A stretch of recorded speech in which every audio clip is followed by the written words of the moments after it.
আগামী কয়েকদিন কীরকম আবহাওয়া থাকবে?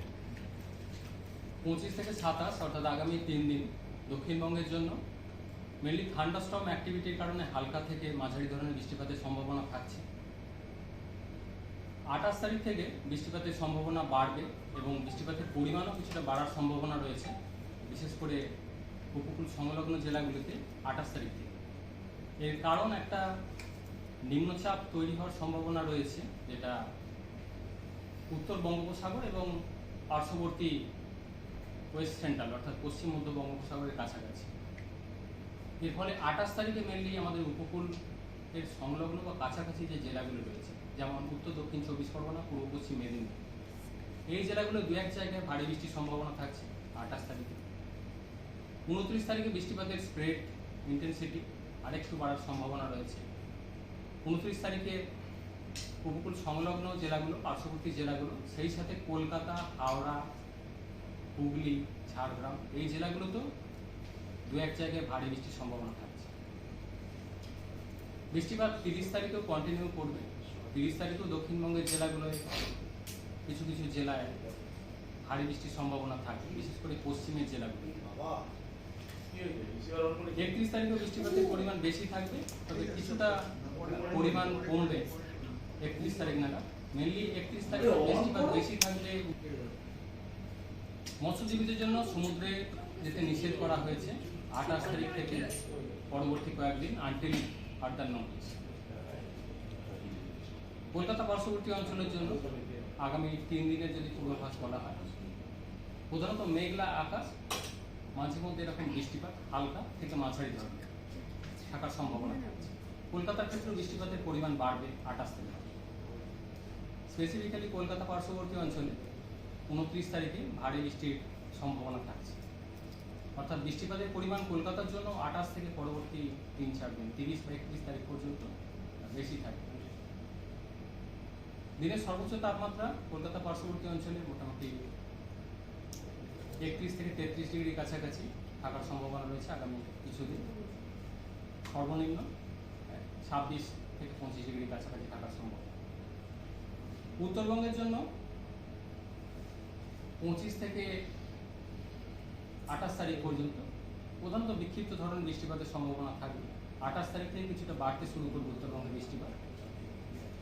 29 তারিখে গিয়ে উত্তরবঙ্গে দু এক জায়গায় ভারী বৃষ্টির সম্ভাবনা থাকবে, মেনলি জলপাইগুড়ি, কোচবিহার, আলিপুরদুয়ার, এই জেলাগুলো দু এক জায়গায় 29 তারিখে। 30 তারিখে উত্তরবঙ্গে বৃষ্টিপাত আরও বাড়বে। জলপাইগুড়ি, কোচবিহার, আলিপুরদুয়ার, এই জেলাগুলো দু এক জায়গায় ভারী থেকে অতি ভারী বৃষ্টির সম্ভাবনা থাকবে উত্তরবঙ্গে, এবং উত্তরবঙ্গের অন্যান্য জেলাগুলো 30 তারিখে দু এক জায়গায় ভারী বৃষ্টির সম্ভাবনা থাকবে।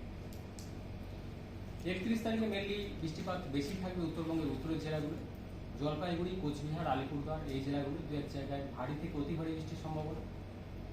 দার্জিলিং, কালিম্পং, এই জেলাগুলো দু এক জায়গায় ভারী বৃষ্টির সম্ভাবনা। অর্থাৎ বৃষ্টিপাত বাড়তে শুরু করছে 28 তারিখ থেকে। সেটা শুরু হচ্ছে দক্ষিণবঙ্গের উপকূলের সংলগ্ন জেলাগুলো দিয়ে, ধীরে ধীরে সেটা উত্তরের দিকে ক্রমশ অগ্রসর হতে থাকে। 29 তারিখে বৃষ্টিপাতের স্প্রেড দক্ষিণবঙ্গে 29-30 বেশি থাকবে, ভারী বৃষ্টির সতর্কতা থাকছে। উত্তরবঙ্গের জন্য বৃষ্টিপাত মেনলি বাড়ছে 29 থেকে, এবং 29 তারিখে কয়েকটা জায়গায় ভারী বৃষ্টি, 30-31 গিয়ে উত্তরের জেলাগুলো দু এক জায়গায় ভারী থেকে অতি ভারী বৃষ্টির সম্ভাবনা থাকছে। এর মধ্যে দিয়ে কি বর্ষা আসার একটা বর্ষা কেরালায় প্রবেশ করেছে 24 তারিখে, যেটা স্বাভাবিক 1 জুনের কাছাকাছি থাকার কথা, তার বেশ খানিকটা আগেই প্রবেশ করেছে। আগামী 3 দিনে আমাদের উত্তর পূর্ব ভারতের যে রাজ্যগুলো রয়েছে কোথাও কোথাও বর্ষা প্রবেশ করার সম্ভাবনা থাকছে। আমাদের দক্ষিণবঙ্গ বা উত্তরবঙ্গ স্পেসিফিক এখনো বলা হয়নি, উত্তরবঙ্গে জেনারেলি বর্ষা আগে প্রবেশ করে। তো আগে আমাদের উত্তর পূর্ব ভারতে বর্ষা প্রবেশ করলে তারপর স্পেসিফিক আপডেট দেওয়া হবে। উত্তর পূর্ব ভারতের জন্য আগামী 3 দিনে কিছু কিছু অংশে বর্ষা প্রবেশ করার সম্ভাবনা রয়েছে নর্থ ইস্টার্ন স্টেট। যে নিম্নচাপটি রয়েছে সেটা কি কোনো রকমভাবে ঘূর্ণিঝড়ে রূপান্তর হওয়ার সম্ভাবনা আছে? না, এখনো পর্যন্ত আমাদের বে অফ বেঙ্গলের সেই যে সিস্টেমটার কথা বলা হয়েছে সেটা 27 তারিখ নাগাদ নিম্নচাপ তৈরির সম্ভাবনার কথাই বলা হয়েছে। এখনো পর্যন্ত সেরকম ইন্টেন্সিটি সেভাবে কিছু বলা হয়নি, তো মনিটর করা হচ্ছে কন্টিনিউয়াস, সেটা সিস্টেমটা কম হয়ে গেলে তার ফার্দার ইন্টেন্সিটি বা ট্র্যাক আরও পরিষ্কার হবে।